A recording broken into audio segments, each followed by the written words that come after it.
نحمده ونستعينه ونستغفره ونعوذ بالله من شرور أنفسنا وسيئات أعمالنا من يهده الله فلا مضل له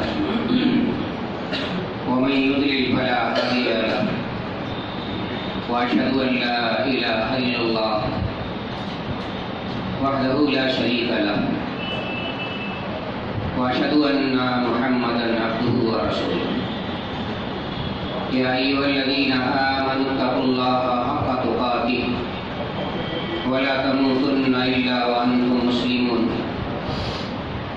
يا أيها الناس اتقوا ربكم الذي خلقكم من نفس واحدة وخلق منها زوجها وبث منهما رجالا كثيرا ونساء واتقوا الله الذي تساءلون به والأرحام إن الله كان عليكم رقيبا يا أيها الذين آمنوا اتقوا الله وقولوا قولا سديدا يصلح لكم أعمالكم ويغفر لكم ذنوبكم ومن يطع الله ورسوله فقد فاز فوزا عظيما أما بعد فإن أصدق الحديث كتاب الله وأحسن الهدي هدي محمد صلى الله عليه وسلم وشر الأمور محدثاتها وكل محدثة بدعة وكل بدعة ضلالة وكل ضلالة في النار. أعوذ بالله السميع العليم من الشيطان الرجيم. بسم الله الرحمن الرحيم. والذين جاءوا من بعدهم يقولون ربنا اغفر لنا ولإخواننا الذين سبقونا بالإيمان ولا تجعل في قلوبنا غلا للذين آمنوا ربنا إنك رؤوف رحيم. برادران اسلام، معزز حاضرین،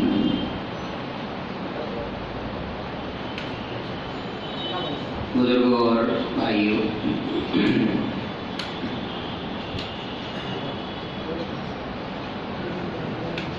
ہم سب مسلمان ہیں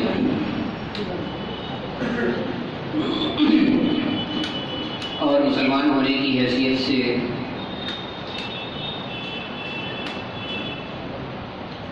اللہ اور اس کے رسول صلی اللہ علیہ وسلم نے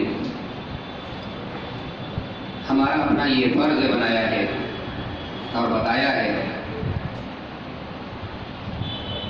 کہ ہم آپس میں محبت کے ساتھ،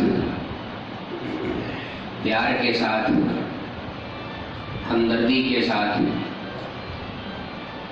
خیر خواہی کے ساتھ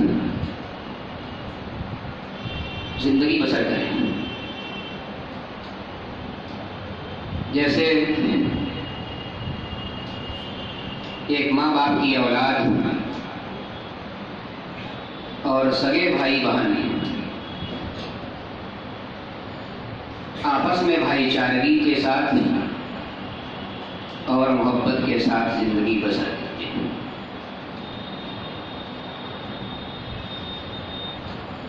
نبی کریم صلی اللہ علیہ وسلم نے مسلمانوں کی معاشرتی زندگی کا ایک حدیث میں بڑا پیارا نقشہ کھینچا ہے. آپ صلی اللہ علیہ وسلم نے فرمایا: مثل المؤمنین فی توادہم وتعاہدہم وتعاطفہم کمثل الجسد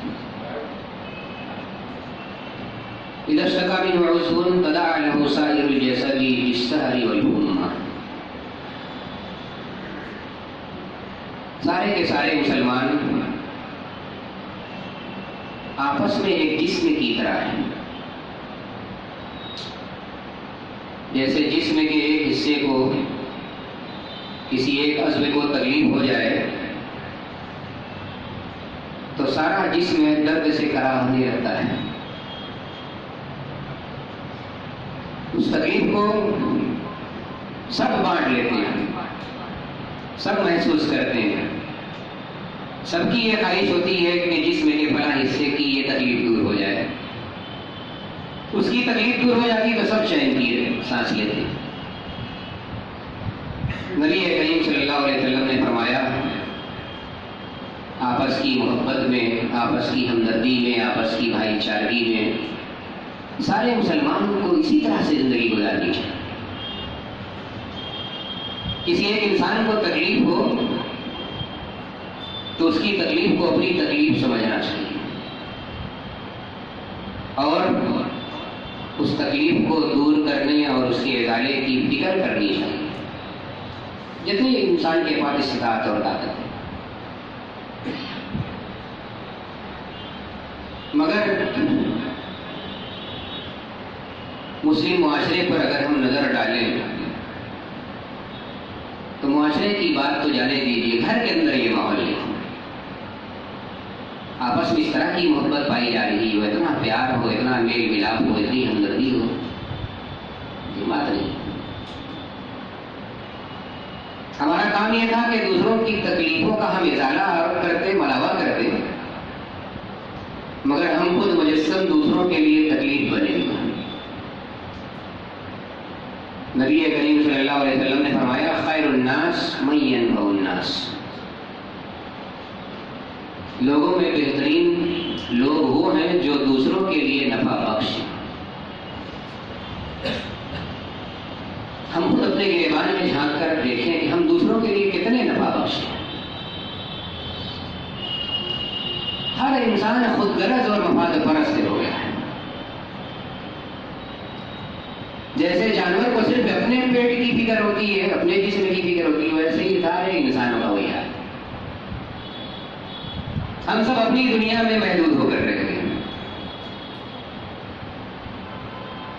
اور جانوروں سے ایک قدم اس طرح آگے بڑھ گئے کہ اگر کسی کو ہم چین و سکون اور آرام سے جیتے ہوئے دیکھتے ہیں تو خود تکلیف محسوس کرنے لگتے.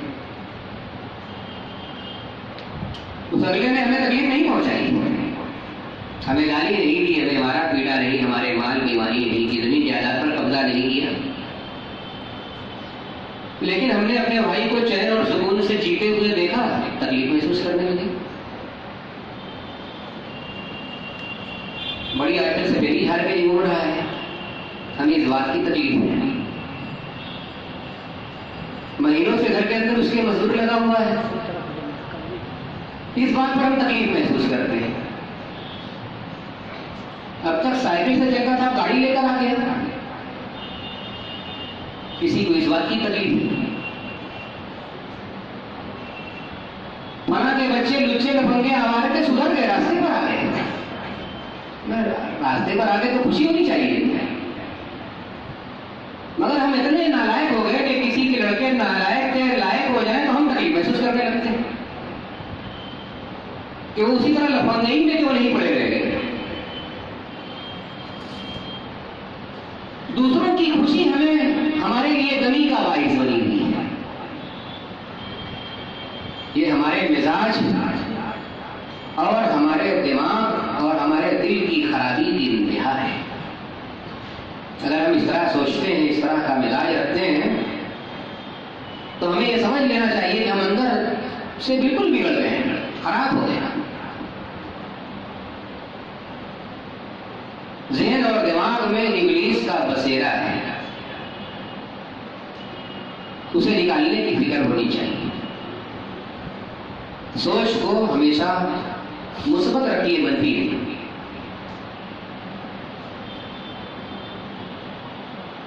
اگلے نے ترقی کی, آپ بھی ترقی کیجیے, آپ بھی کوشش کیجیے.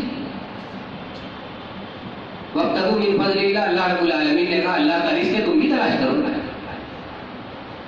دوسروں کو رزق ملا ہوا ہے تو اس کی تکلیف کیوں محسوس کرتے ہیں؟ راستہ کسی نے آپ کا روکا نہیں. دنیا بہت کشادہ ہے, بہت بڑی ہے, اور پھر دنیا میں کس کو کیا دینا ہے, کتنا دینا ہے, یہ فیصلہ ہم اور آپ نہیں کرتے. کوشش تو کر سکتے ہیں مگر لے نہیں سکتے اپنی کوشش کے برابر. دنیا میں کتنے لوگ ہیں جنہوں نے ہم سے بہت کم پڑھا ہے، جن کے پاس سوچنے سمجھنے کی صلاحیت بھی ہم سے کم ہے، لیکن اللہ کی نعمتوں کی ریٹ پہ دولت کا انبار ہے، بڑی بڑی بلڈنگیں ہیں، لمبے چوڑے کاروبار ہیں. تو کیا ہم تکلیف میں رہیں، محسوس کریں؟ ہم اس کی وجہ سے جلتے بھولتے رہیں کہ یہ ہم سے پڑھا لکھا کم ہے، ہم سے آگے کیسے بڑھ گیا؟ سوچنے سمجھنے کی صلاحیت اس کے پاس نہیں ہے، پھر بھی ہم سے زیادہ کیوں کما رہا ہے؟ اگر یہ سوچ کر ہم تکلیف میں پڑ جائیں تو ہم کس کا کیا بگاڑیں گے؟ اپنا ہی بگاڑیں گے. اس کا تو کچھ بگڑنا ہے. ہمارے سوچنے سے، ہمارے غم سے، ہماری فکر سے ہم خود ہی پگھلتے چلے جائیں گے. کسی کے شاعر نے کہا کہ حاسد کو ایک دم نہیں راحت جہانی، حاسد کو ایک دم نہیں راحت جہان ہے. رنجو علم ہے جب تک، رنجو علم ہے جان ہے جب تک کہ جان میں. ہمیشہ تکلیف میں، بلا وجہ تکلیف میں رہنا ہے. نبی کریم صلی اللہ علیہ وسلم نے فرمایا کہ لا ضرر ولا ضرار. یہ مسلمان کا کام نہیں ہے کہ اپنے آپ کو تکلیف میں ڈالے. دوسروں کی اچھائی دیکھ کر، دوسروں کی خوبی دیکھ کر، دوسروں کی ترقی دیکھ کر، دوسرے کی خوشحالی دیکھ کر ہم نے تکلیف محسوس کی، نبی صلی اللہ علیہ وسلم کی مخالفت ہو گئی. دین کے تقاضوں کے خلاف ہم چلنے لگے، ہمیں احساس نہیں ہوا لیکن ہم دین کے تقاضوں کے خلاف چلنے لگے. نبی کریم صلی اللہ علیہ وسلم نے فرمایا لا تحاسدوا ولا تباغضوا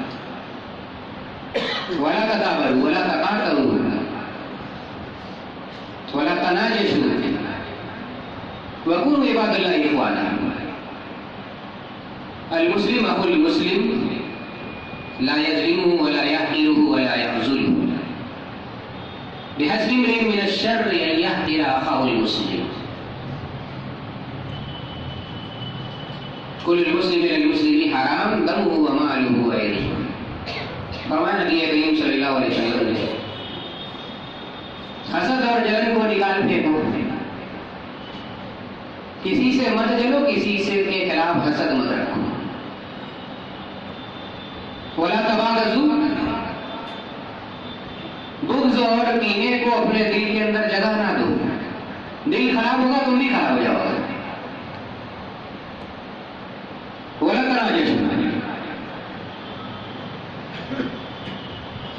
سامان خریدنا نہ ہو، خریداروں کو دھوکہ دینے کے لیے دام نہ لگاؤ. بیچنے والے سے ساز باز کر کے کچھ لوگ دام لگا دیتے ہیں. آپ نے 10,000 دام لگایا، دوسرا 12,000 لگا دیا. خریدنا اس کو نہیں، دھوکہ دینا ہے. دھوکہ دینے کے لیے دام مت لگاؤ. اس سے بھی تمہارے بھائی کو نقصان ہوگا. ولا تناجشوا ولا تدابروا، ایک دوسرے کو دیکھ کر منہ مت پھیرو. مسکراتے ہوئے خندہ پیشانی کے ساتھ سلام اور مصافحہ کر کے ملو، حال چال پوچھو. نبی کریم صلی اللہ علیہ وسلم نے فرمایا کہ تبسمک فی وجہ اخیک صدقہ. اپنے بھائی سے مسکراتے ہوئے ملاقات کر لی، نیکی کما لیا. موقع نیکی کمانے کا، منہ پھیر کر بھاگے چلے جا رہے ہیں. ولا تدابروا وكونوا عباد الله اخوانا، اللہ کے بندوں بھائیوں کی طرح زندگی گزارو. المسلم اخو المسلم، مسلمان مسلمان کا بھائی ہے. لا یظلمہ، اس پر ظلم نہیں کرتا. ولا یحقرہ، اور اسے حقیر نہیں سمجھتا. ولا یخذلہ، اور اسے بے سہارا بے یار و مددگار نہیں چھوڑتا. بحسب امرئ من الشر ان يحقر اخاه المسلم. آدمی کے خراب ہونے کے لیے یہ کافی ہے کہ اپنے بھائی کو وہ حقیر اور چھوٹا سمجھنے لگے. کل المسلم المسلم حرام دمہ ومالہ وعرضہ. مسلمان کے لیے دوسرے مسلمان کا خون، اس کی جان مال اور اس کی عزت و آبرو حرام، اس پر وہ دستبرداری نہیں کر سکتا. تو نبی کریم صلی اللہ علیہ وسلم نے فرمایا کہ دوسروں کی نعمتیں دیکھ کر جلنا اور حسد کرنا یہ مسلمان کا کام نہیں ہے. اس سے انسان کا دل خراب ہوتا ہے، انسان کا عمل اور اخلاق خراب ہو جاتا ہے، عاقبت بھی خراب ہو جاتا ہے. دنیا میں انسانوں کو جو نعمتیں ملی تھی وہ اللہ نے دی. پوری دنیا اللہ کو چلانی ہے اور وہی اللہ یہ فیصلہ کرتا ہے کہ ہمیں کسے کیا دینا ہے اور کتنا دینا ہے. اور اللہ کے ہر کام میں کوئی نہ کوئی حکمت اور مصلحت بھی پوشیدہ ہے. وہ بلا وجہ کسی کو زیادہ اور کسی کو کم نہیں دیتا، اس میں بھی حکمت ہوتی ہے. اس کے پیچھے بھی کوئی راز ہوتا ہے، اس راز تک ہم پہنچ سکیں یا نہ پہنچ سکیں. کسی کو اللہ نے نعمتیں زیادہ دے دی اور ہم دیکھ کر اس پر تکلیف محسوس کرتے ہیں، اس کی نعمتیں دیکھ کر. یہ ایک طرح سے اللہ کے فیصلے پر اپنی ناراضگی کا اظہار ہے، جس سے ہم حسد اور جلن رکھ رہے ہیں. یہ اسی کے خلاف صرف ہماری ناراضگی نہیں ہے، یہ ناراضگی ایک طرح سے اللہ کے خلاف بھی ہے، اللہ کے فیصلے کے خلاف بھی ہے، اللہ کی تقدیر کے خلاف بھی ہے کہ فلاں تو اللہ نے زیادہ کیوں دے دیا، ہمیں ذرا کم کیوں دیا. انسان اللہ سے ناراض ہو کر اللہ کے خلاف غم و غصہ اپنے دل کے اندر رکھ کر کس کا بگاڑے گا؟ اللہ کا کچھ بگاڑ لے گا؟ اللہ کا کچھ نہیں بگاڑ سکتا.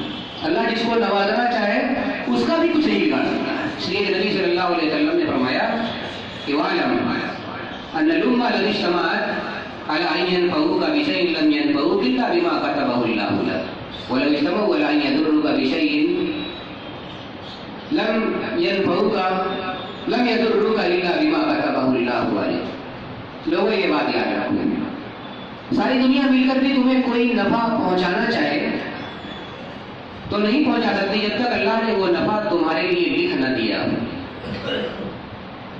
اور اس بات کو بھی یاد رکھو کہ جب تک ساری دنیا مل کر تمہیں کوئی نقصان پہنچانا چاہے گی تو جب تک اللہ نے وہ نقصان تمہاری قسمت میں نہ لکھ دیا نہیں پہنچا سکتا. ہمارے حسد اور ہمارے جلن سے کسی کا کچھ نقصان ہونا نہیں، ہمارا اپنا نقصان ہے. ہم اللہ سے ناراض ہوں گے، ظاہر اللہ ہم سے ناراض ہو جائے گا. اللہ کے فیصلوں کے خلاف ناگواری کا اظہار کریں گے تو اللہ ہم سے کچھ نہیں کہے گا، ہمیں اور خراب کر دے گا اور بدحال بنا دے گا. یہ حسد اور جلن اور تکلیفوں کا اظہار دوسروں کی نعمتوں پر بہت بڑا جرم ہے. اللہ رب العالمین کے عذاب کو اپنی طرف متوجہ کرنے والا جرم ہے. اس کے ذریعے اللہ رب العالمین کا رخ ہماری کے عذاب کا رخ ہماری طرف ہو جاتا ہے. قرآن کریم میں اللہ رب العالمین نے فرمایا اَهُمْ يَقْسِمُونَ رَحْمَتَ رَبِّكَ نَحْنُ قَسَمْنَا بَيْنَهُمْ مَعِيشَتَهُمْ فِي الْحَيَاةِ الدُّنْيَا وَرَفَعْنَا بَعْضَهُمْ فَوْقَ بَعْضٍ دَرَجَاتٍ لِيَتَّخِذَ بَعْضُهُم بَعْضًا سُخْرِيًّا وَرَحْمَتُ رَبِّكَ خَيْرٌ مِّمَّا يَجْمَعُونَ. کیا لوگوں کے بس کی بات ہے کہ اللہ کی نعمتیں جسے چاہے دیں اور جسے چاہے چھین لیں؟ نَحْنُ قَسَمْنَا بَيْنَهُمْ مَعِيشَتَهُمْ. دنیا میں ہم نے جس کو بھی دیا ہے ہم ہی نے دیا ہے. اسباب زندگی جس کے پاس جتنے بھی ہیں سب ہمارے لیے ہوئے. بعضهم فوق بعض درجات لیتخذ بعضهم بعضا سخریا. اور فرمایا اللہ رب العالمین نے کہ ہم نے ہر انسان کو برابر نہیں بنایا، ان میں اونچ نیچ تفاوت رکھا ہے، کسی کا کو بلند کر دیا، کسی کو پست کر دیا، کسی کو کسی لحاظ سے بڑھا دیا، کسی کو کسی لحاظ سے بڑھا دیا. اگر سب کو ایک جیسا کر دیتا، سب کو ایک جیسا کر دیتا تو کون کس کی خدمت کرتا، کون کس کی غلامی کرتا، اور پھر دنیا کا یہ نظام اور سسٹم کیسے چلتا؟ لیتخذ بعضهم بعضا سخریا ورحمۃ ربک خیر مما یجمعون. اللہ رب العالمین نے فرمایا ہماری اس تقسیم پر، ہماری اس تدبیر پر، ہمارے ان فیصلوں پر ناگواری کا اظہار کرنے کے بجائے، ناراضگی کا اظہار کرنے کے بجائے اللہ کی اس تقدیر پر رضامندی اور خوشی کا اور مسرت کا اظہار کرو، تاکہ اللہ رب العالمین کی رحمتیں تمہیں بھی حاصل ہوں. نبی کریم صلی اللہ علیہ وسلم نے فرمایا کہ ان امر المؤمن کلہ خیر، ان اصابته السراء شکر فکان خیر اللہ وان اصابته الضراء صبر فکان خیر اللہ. مومن کا معاملہ ہر حال میں اچھا ہی ہوتا ہے، اس لیے کہ اس کا کام یہ ہے کہ اگر اسے خوشی مل جائے، نعمتیں حاصل ہو جائیں، خوشحالی میسر ہو جائے تو وہ شکر گزاری کرتا ہے، یہ شکر گزاری اس کے لیے بہتر ہوتی ہے. وَإِنْ أَصَابَتْهُ ضَرَّاءُ صَبَرَ فَكَانَ خَيْرًا لَهُ. اور اگر اسے تکلیف اور پریشانی اور تنگی لاحق ہو جائے تو وہ صبر کرتا ہے، اور یہ صبر کرنے کی وجہ سے وہ اللہ کے ہاں اجر پاتا ہے. فَكَانَ خَيْرًا لَهُ. اس طرح یہ صبر بھی اس کے لیے بہتر ہو جاتا ہے. شکر بھی بہتر ہے، صبر بھی بہتر ہے. اور جلن اور حسد انسان کے لیے نقصان دہ ہے، اور کتنا نقصان دہ ہے اس کا اندازہ آپ اس سے لگائیں کہ اللہ رب العالمین نے جب حضرت آدم علیہ السلام کو پیدا فرمایا تو پیدا کرنے کے بعد تمام فرشتوں کو حکم دیا کہ ان کا سجدہ کرو. وَإِذْ قُلْنَا لِلْمَلَائِكَةِ اسْجُدُوا لِآدَمَ فَسَجَدُوا إِلَّا إِبْلِيسَ أَبَى وَاسْتَكْبَرَ وَكَانَ مِنَ الْكَافِرِينَ. تمام فرشتوں نے سجدہ کیا لیکن ابلیس نے سجدہ نہیں کیا.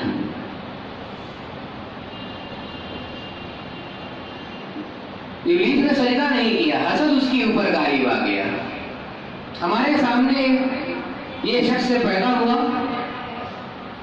اور اس کا مقام اور مرتبہ اتنا بڑھ گیا کہ سارے فرشتے اس کا سجدہ کریں، ہم بھی اس کو سجدہ کریں. فرشتوں سے بھی درجہ بڑھ گیا، مجھ سے بھی درجہ اس کا آگے ہو گیا، جلن میں پڑ گیا، حسد کے جذبے میں گرفتار ہو گیا.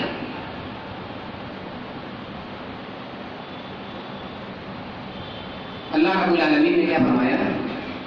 فَاخْرُجْ مِنْهَا فَإِنَّكَ رَجِيمٌ وَإِنَّ عَلَيْكَ لَعْنَتِي إِلَىٰ يَوْمِ الدِّينِ. اس وقت تک جنت میں رہتا تھا. اللہ نے کہا اس حسد کے ساتھ جنت میں نہیں رہ سکتے. حسد رکھنے والوں کے لیے جنت میں کوئی جگہ ہے ہی نہیں. چلو خالی کرو اس کو، نکلو یہاں سے. فَاخْرُجْ مِنْهَا فَإِنَّكَ رَجِيمٌ. حسد رکھنے والے، جلن رکھنے والے، میری بات نہ سننے والے، اپنے کو بڑا سمجھنے والے، تکبر، غرور، گھمنڈ کی آگ میں جلنے والے لوگ جنت میں نہیں رہ سکتے. فَاخْرُجْ فَإِنَّكَ رَجِيمٌ. تم مردود ہو گئے، ہماری آنکھ سے اتر گئے، ہمیشہ ہمیشہ کے لیے آج سے تم میری رحمت سے محروم کیے جا رہے ہیں. فَإِنَّكَ رَجِيمٌ. رجیم وہ آدمی جو اللہ کی رحمت سے دھتکار دیا جائے، محروم کر دیا جائے. کہاں تم مردود ہو گئے، ہماری رحمت سے محروم ہو گئے. ہم نے ایک شخص کا مرتبہ بلند کیا، تم کو اس سے تکلیف ہو گئی کہ ہم نے کیوں بلند کر دیا. فیصلوں کے خلاف ناراضگی ظاہر کر دی. وَإِنَّ عَلَيْكَ لَعْنَتِي إِلَىٰ يَوْمِ الدِّينِ، اور قیامت تک تمہارے اوپر لعنت اور پھٹکار ہی برستی رہے گی. اندازہ لگائیے کتنا بڑا جرم ہے. نبی کریم صلی اللہ علیہ وسلم نے ایک اور اسی طرح درس کی مجلس میں صحابہ کرام سے فرمایا کہ ابھی تمہارے پاس ایک انسان آئے گا جو جنتی آئے گا. ایک صاحب داخل ہوئے اور بیٹھ گئے. لوگوں نے ان کو دیکھ لیا، پہچان لیا اور بات ختم ہو گئی. مجلس برباد ہو گئی، لوگ اپنے اپنے گھر سے چلے گئے. دوسرے دن پھر نبی کریم صلی اللہ علیہ وسلم اسی طرح کے درس میں بیٹھے ہوئے تھے اور پھر آپ نے فرمایا کہ تمہاری اس مجلس میں ایک شخص ابھی آنے والا ہے، جلد ہی مسجد میں داخل ہوگا اور وہ جنتی ہے. اور پھر وہی شخص جو پہلے روز آیا تھا دوسرے دن بھی وہی آیا. وہی صحابی داخل ہوئے اور آ کر درس میں بیٹھ گئے. درس مکمل ہوا اور لوگ اپنے اپنے گھر گئے، وہ بھی چلے گئے.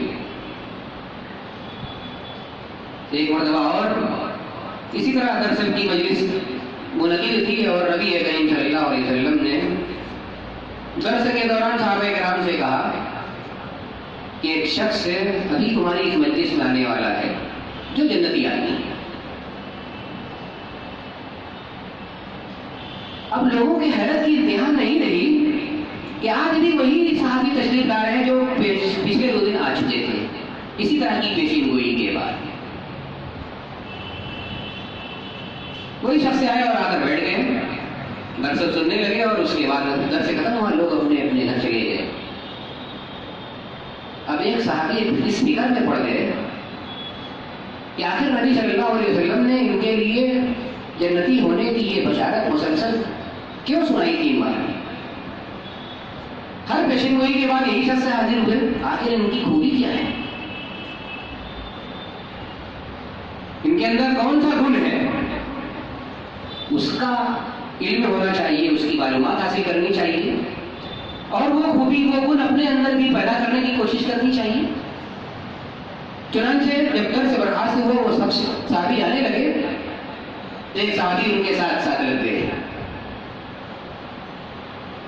اور کہا کہ آج میں اپنے گھر نہیں جانا چاہتا، اس لیے میری گزارش یہ ہے کہ آپ مجھے کچھ دنوں کے لیے اپنے یہاں مہمان بنا لیں. کچھ معاملہ ہے جس کی وجہ سے میں اپنے گھر نہیں جانا چاہتا. انہیں کوئی بات نہیں ہے، چلیے جی بالکل سوادات ہے، استقبال ہے. اپنے گھر لے کے چلے گئے اور 3 روز تک وہ ان کے یہاں مہمان بن کر رہے. ان کے ساتھ ساتھ سائے کی طرح لگے ہوئے تھے. ان کی اسی خوبی کا وہ پتہ لگانا چاہتے تھے جس کی بنا پر نبی صلی اللہ علیہ وسلم نے ان کے جنتی ہونے کی بشارت دی. لیکن اس خوبی تک پہنچ نہیں سکے، خود پہنچ نہیں سکے. تو خود ان سے سوال کیا کہ میں نے نبی صلی اللہ علیہ وسلم کے منہ سے آپ کے بارے میں یہ پیشین گوئی 3 دن تک سنی کہ آپ جنتی ہیں. آپ جنتی کیوں ہیں؟ کیا خوبی ہے؟ کیا کمال ہے آپ کا؟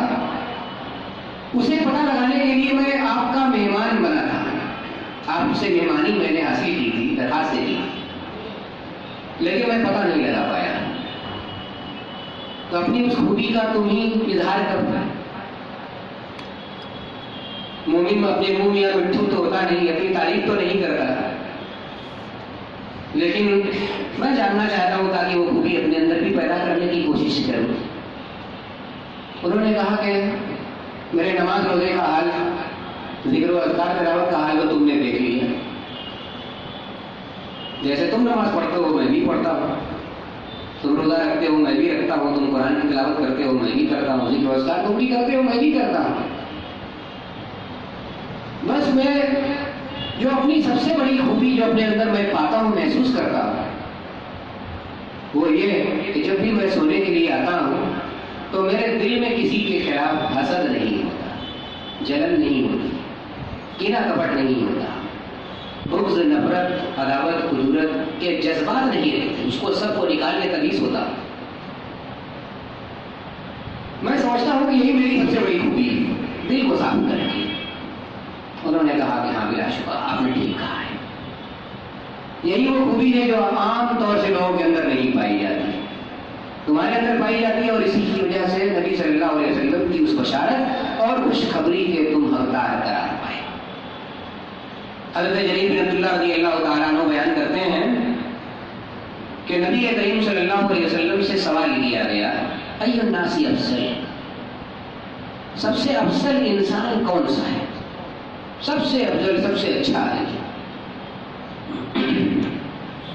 نبی کریم صلی اللہ علیہ وسلم نے فرمایا، کل صدوق اللسان و مخموم القلب، کل مخموم القلب و صدوق اللسان، ہر وہ آدمی جو دل کا صاف ہو اور زبان کا سچا ہو، وعدے کا پکا ہو۔ صحابہ کرام نے کہا کہ زبان کا سچا آدمی تو ہم لوگ جانتے ہیں، زبان کا کون ٹھیک ہے یہ ہم جان رہے ہیں، مگر یہ مخموم القلب کا کیا مطلب ہے؟ صاف دل، دل کا صاف ہو، اس کا کیا مطلب ہے؟ تو نبی کریم صلی اللہ علیہ وسلم نے فرمایا، هو التقی النقی الذی لا اثم فیہ ولا غل ولا حسد۔ صاف دل انسان اس انسان کو کہتے ہیں جس کے دل میں اللہ کا ڈر ہو اور گناہ سے صاف ہو، کینہ کپٹ سے صاف ہو، حسد اور جلن سے صاف ہو، پاک ہو۔ تو ایسا انسان صاف دل مخموم القلب کہا جاتا ہے، اور وہ انسان اللہ رب العالمین کے یہاں سب سے افضل انسان ہوتا ہے۔ اور یہی وہ خوبی ہے جو ہمارے معاشرے سے ناپید ہے، انفرادی طور سے بھی ناپید ہے اور اجتماعی طور پر بھی۔ پوری جماعت، پوری تنظیم، پورا گروہ حسد اور جلن کے جذبے میں گرفتار ہے۔ بڑا قدیم آگے کیوں بڑھ رہی ہے؟ انفرادی طور سے بھی جلن ہے اور اجتماعی طور پر بھی جلن ہے۔ فلاں نے یہ کام کر لیا،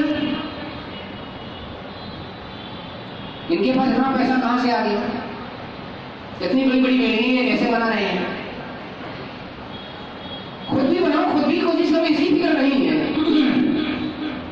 جب حسد آگے بڑھتا ہے، ترقی کرتا ہے، تو یہ جلن کا جذبہ پروان چڑھ کر ایذا رسانی کی طرف ہو جاتا ہے۔ اب ترقی کرنے والوں کے ترقی کے راہ میں یہ حاسد انسان روڑے اٹکانے لگتا ہے، پھنسانے لگتا ہے، شکایتیں یہاں وہاں پہنچاتا ہے، مختلف طریقے اور بہانے سے تنگ کرنے اور پریشان کرنے، مقدمات اور آفسوں کا چکر لگانے میں اس کو الجھا دیتا ہے۔ اور کبھی کبھار یہی حسد اور یہی جلن انسان کو قتل خون تک لے جاتی ہے۔ قرآن کریم میں اللہ رب العالمین نے فرمایا، اذ قالوا ليوسف واخوه احب الى ابينا منا ونحن عصبة ان ابانا لفي ضلال مبين اقتلوا يوسف او اطرحوه ارضا يخل لكم وجه ابيكم وتكونوا من بعده قوما صالحين۔ اللہ نے فرمایا کہ یوسف کے بھائیوں کو یوسف سے جلن ہو گیا، اور جلن اس بات سے کہ یہی یوسف بھی باپ کی کا منظور نظر، آنکھ کا تارا اور دل کا ٹکڑا بنا ہوا ہے۔ جس طرح کی محبت اسے باپ کی حاصل ہے، ہم لوگوں کو نہیں حاصل ہے۔ جتنا پیار والد معظم اس سے کرتے ہم لوگوں سے نہیں کرتے۔ اس بات سے مجھے تکلیف ہے، بھائیوں کو تکلیف ہو گئی، اور یوسف سے وہ لوگ چلنے لگے۔ اس جلن کا حل کیا ہو؟ آپس میں انہوں نے مشورہ کیا، پنچایت کی، میٹنگ کر کے طے کیا، اقتلوا یوسف، یوسف کو قتل کر دو۔ انبیاء کے لڑکے ہیں، حسد کے جذبے کو جب دل کے اندر انہوں نے جگہ دی تو اتنا گر گئے کہ بھائی کو قتل کرنے کا پروگرام بنانے لگے۔ سکا یہ ایک باپ کی اولاد ہے، ماں اگرچہ دو ہے، اسے قتل کرنے کا پروگرام بنانے اس لیے صرف اس نے کوئی نقصان نہیں پہنچایا ہے، نے مجھ سے زمین جائیداد میں زیادہ حصہ بھی نہیں لیا ہے. اس نے آپ سے گالی گلوچ نہیں کی. معصوم بچہ ہے, چھوٹا ہے, ابھی سن شعور کو بھی نہیں پہنچا ہے. چھوٹے بچوں سے ویسے فطری طور پر ماں باپ کو زیادہ محبت ہوتی ہے, لیکن اس محبت سے ان کو جلن ہو گئی, اور اس جلن نے اتنی ترقی کی کہ اس کو قتل کرنے کا پروگرام بنا دیا. اقتلوا یوسف او اطرحوه ارضا یخل لکم وجه ابیکم وتکونوا من بعده قوما صالحین. یوسف کو قتل کر دو. ہمارے جلن اور حسد کا علاج یہی ہے, یہ راستے سے ہٹے گا سب ٹھیک ہو جائے گا. اور اس کے بعد ہم لوگ نماز روزہ کرنے لگیں گے, خوب اللہ سے معافی مانگیں گے, آنسو آئیں گے اور معاف ہو جائے گا گناہ. وتکونوا من بعده قوما صالحین. اور اگر قتل نہیں کر سکتے تو کسی ایسی جگہ لے جل کر جنگل بیابان میں پہاڑ پر پھینک آیا جائے کہ وہ دوبارہ گھر تک واپس نہ آ سکے. اور بالآخر لے آ کر انہوں نے اسے ایک کنویں کے اندر پھینک بھی دیا. اس طرح یہ حسد انسان کے مزاج کو, دماغ کو, دل کو اس طرح خراب کرتی ہے کہ اتنی گھٹیا اور گری ہوئی حرکت پر بھی مبتلا ہے.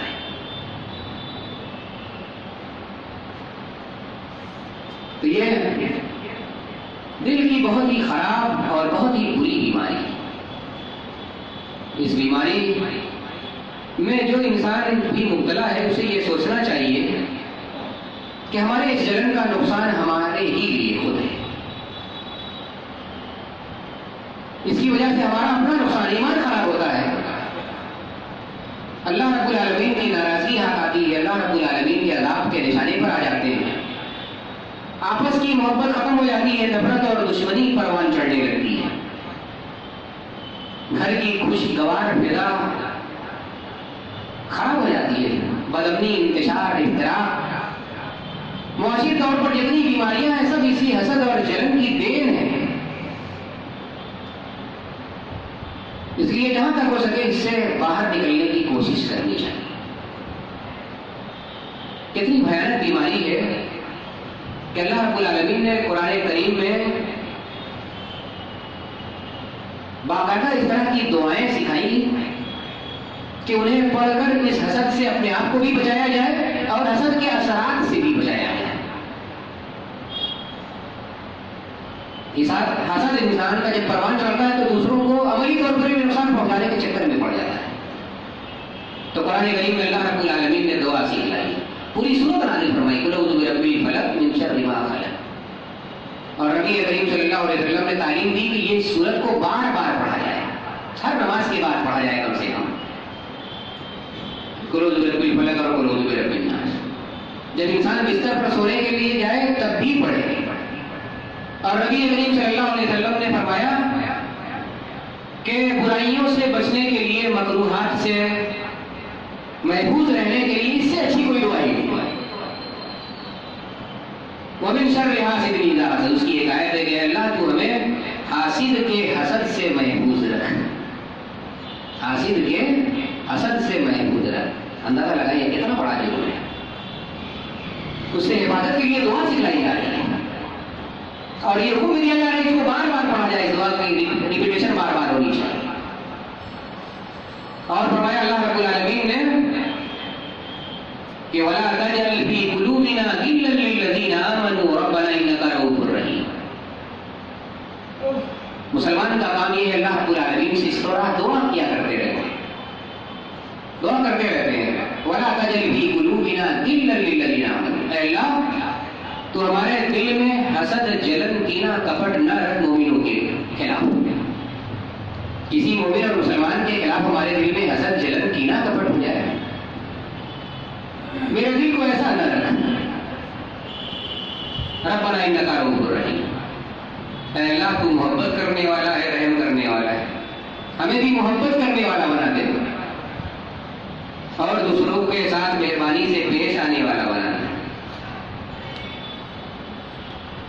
اللہ رب العالمین نے فرمایا کہ مسلمانوں کی نعمتیں اور خوشحالیاں دیکھ کر جلنے کے بجائے ان کے لیے برکت اور رحمت کی ہمیشہ دعا کیا کرتے رہو.